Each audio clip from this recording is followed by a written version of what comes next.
നമ്മൾ അടിപൊളി ഒരു ദോശ റെസിപ്പി ആയിട്ടാ വന്നേ. അപ്പോൾ നിങ്ങൾ എനിക്ക് ദോശ എല്ലാവരുടെ വീട്ടിലും രാവിലത്തെ ദേശീയ ഭക്ഷണമല്ലേ സംഭവം.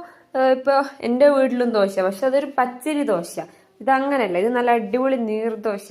ഇത് ഉണ്ടാക്കാനും സിമ്പിളാണ്, കഴിക്കാനാണെങ്കിൽ അതിലേറെ. ആളൊരു ചില്ലറക്കാരനല്ല കേട്ടോ.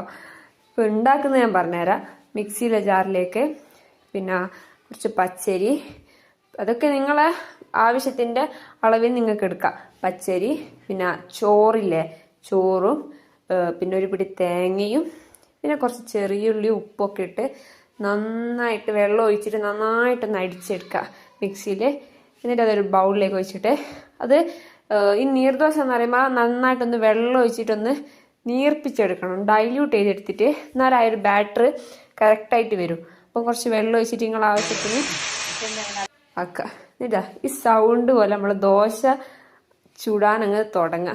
കുറച്ചെണ്ണ മതി, കാരണം കുറച്ചെണ്ണ തന്നെ നമുക്ക് ഒരുപാട് ദോശ ഇടാം. അതാ ഞാൾ കണ്ട മെയിനൊരു നല്ലൊരു കാര്യം കേട്ടോ. അപ്പം നല്ല അടിപൊളി നീർദോശ ഇവിടെ റെഡിയായി. എല്ലാവരും ട്രൈ ചെയ്യും.